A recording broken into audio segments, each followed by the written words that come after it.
اللہ تعالی نے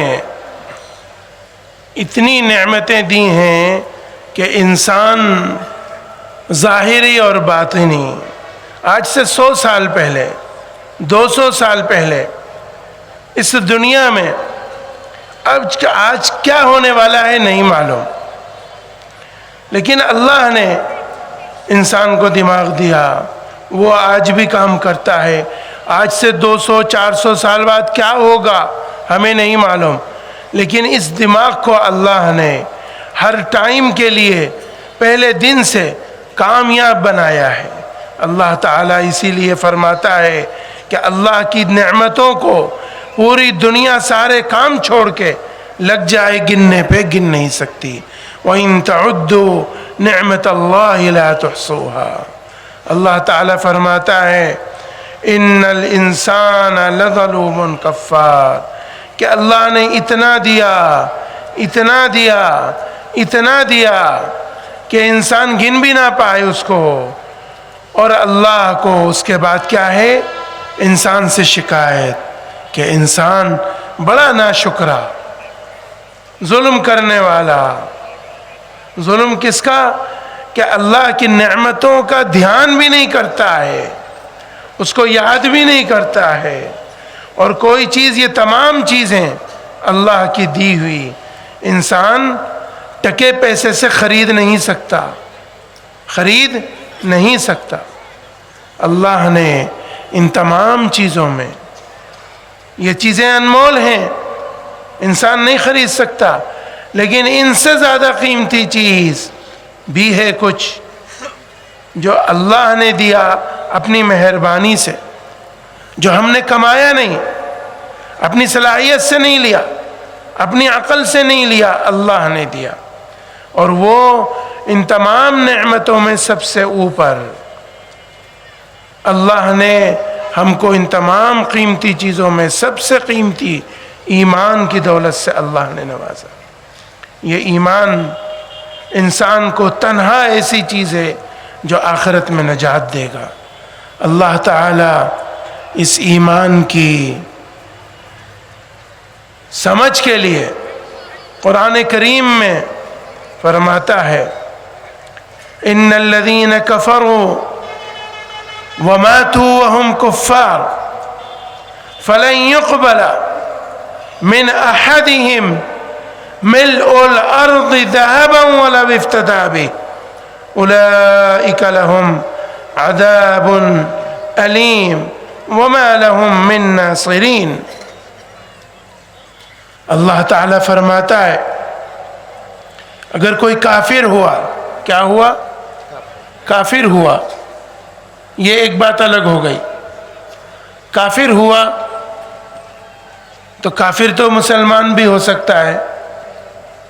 اللہ تعالیٰ فرماتا ہے وَمَاتُوا وَهُمْ كُفَّارٌ، اور اگر یعنی اور وہ موت پہ آ گئی کفر پہ، کیا؟ کفر پہ موت آ گئی تو یہاں نشٹ ہو گیا۔ کہاں نشٹ ہوا؟ کافر ہونے سے نشٹ نہیں ہوا، موت پہ نشٹ ہو گیا۔ اب یہ کچھ نہیں ہو سکتا، ختم، اب کوئی راستہ نہیں بچا۔ اللہ تعالیٰ فرماتا ہے ایسا شخص پوری روئے زمین سونے سے بھر کے دے گا۔ کہاں سے؟ سونے سے بھر کے دے گا، دھان سے نہیں، اور کسی لکڑی سے، کسی اور چیز سے نہیں، سونے سے بھر کے دے گا تو اس کو چھٹی نہیں ملے گی، نجات نہیں ملے گی، اس کے کام نہیں آئے گا۔ حالانکہ یہ بات کب کی ہو رہی ہے؟ مرنے کے بعد کی۔ ہمیں آپ کو معلوم ہے جب کوئی مرتا ہے تو خالی ہاتھ دنیا سے جاتا ہے، کیا کچھ ساتھ میں لے کے نہیں جاتا؟ تو اللہ تعالیٰ فرما رہا ہے کہ اگر وہ سونا بھی بھر کے دے گا، پوری زمین، تھوڑا موڑا نہیں ایسے بھر کے دے دیا، نہیں، پوری اللہ کی زمین سونے سے بھر کے دے گا، جس میں سارے ملک ہیں، پوری دنیا سونے سے بھر کے دے گا تو نجات نہیں ملے گی۔ نجات کن کے لیے ہے؟ جس کی موت ایمان پہ آئی۔ اگر موت ایمان پہ نہیں آئی ہے اور موت کفر پہ آ گئی ہے تو اب اس کا کوئی مددگار نہیں، اس کو دردناک عذاب ہوگا۔ اور اللہ تعالیٰ فرماتا ہے وَمَا لَهُم مِّن نَاصِرِينَ، کوئی ان کا مددگار نہیں ہوگا۔ اب اس ایمان کی قیمت کوئی ہونڈا، کوئی بپشا، کوئی چاکری، کوئی میں، یا کوئی ویزا، یا کوئی نیشنلٹی نہیں ہو سکتی، ہرگز نہیں ہو سکتی۔ یہ ایمان اللہ نے اس کے فرق کو سمجھانے کے لیے اتنا کھول کھول کے اس کو بیان کیا ہے۔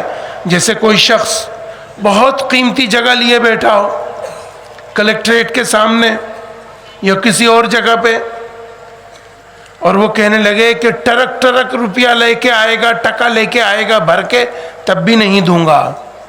اللہ تعالیٰ فرما رہا ہے پوری روئے زمین کو سونے سے بھر کے دینا چاہے گا، جنت نہیں ملے گی، جہنم کے عذاب سے چھٹی نہیں ملے گی ایسے شخص کی جو کفر پہ مرا، ایمان دیا اپنے فضل سے دیا۔ بڑے بڑے دنیا میں پروفیسر ہیں، ڈاکٹر ہیں، انجینئرس ہیں، بڑے بڑے آفیسرس ہیں، بیوروکریٹس ہیں، ملکوں کے سربراہ ہیں، سائنٹسٹ ہیں، سب دنیا سمجھ میں آتی ہے، ایمان سمجھ نہیں آتا اگر اللہ نے مقدر نہیں کیا تو۔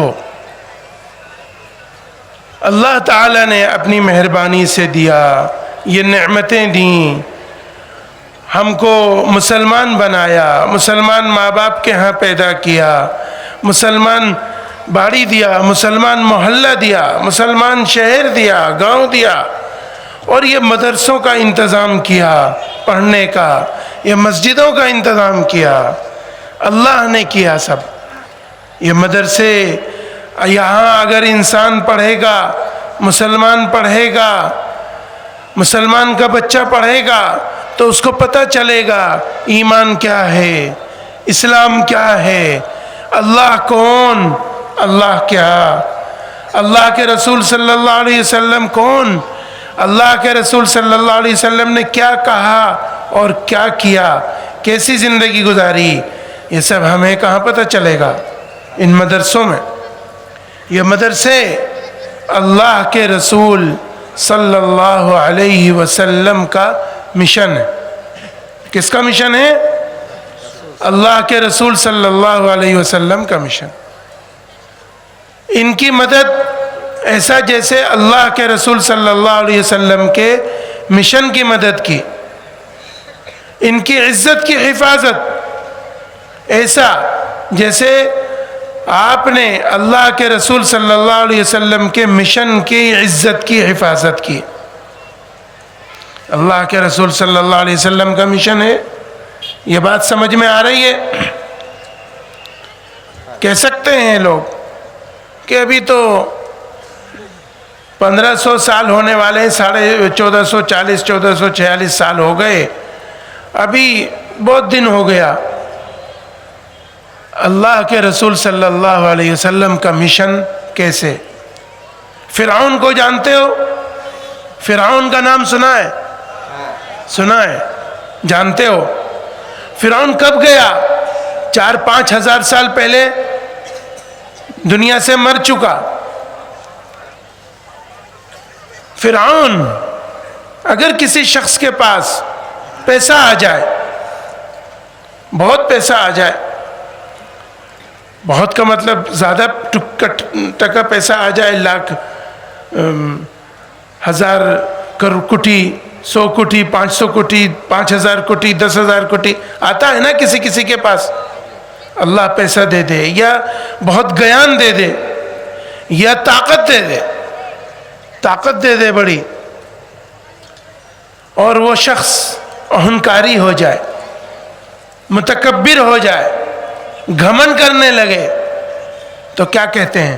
فرعونی کر رہا ہے۔ کیا کہتے ہیں؟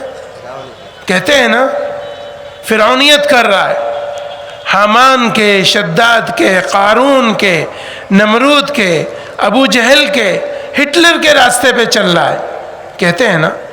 اسی طرح جو نبی صلی اللہ علیہ وسلم کے طریقے کو عام کرے گا، ان کے علوم کو عام کرے گا، اس کی خدمت کرے گا، اس سسٹم کو، اس طریقے کو آگے بڑھائے گا، اس کو کہا جائے گا کہ یہ نبی صلی اللہ علیہ وسلم کے مشن کا کام کر رہا ہے۔ وہ چاہے 1500 سال نہیں، 15,000 سال بعد بھی کرے گا، 25,000 سال، ہمیں نہیں معلوم قیامت کب آئے گی، جب تک کرے گا کتنا بھی بشر ہو جائے، یہ کہا جائے گا کہ نبی صلی اللہ علیہ وسلم کے مشن کا کام کر رہا ہے۔ اس لیے یہ مدرسے اللہ کے رسول صلی اللہ علیہ وسلم کا مشن، اس اللہ کے رسول صلی اللہ علیہ وسلم کے مشن کی بڑی مدد یہ ہے کہ آپ اپنی اولاد کو، اپنی سنتان کو اس میں بھیجیں، تاکہ آپ کے بچوں میں، آپ کے بعد آپ کے خاندان میں دین ڈھکے، لوگوں میں ایمان کی تعلیم عام ہو۔ یہ اس کی سب سے بڑی مدد ہے۔ اللہ تعالی ہمیں توفیق عطا فرمائے، اپنے اور اپنی آنے والی نسلوں کے ایمان کے بچانے کی، حفاظت کی، انتظامات کی توفیق عطا فرمائے، استقامت فی الدین نصیب فرمائے۔ وآخر دعوانا ان الحمد للہ رب العالمین۔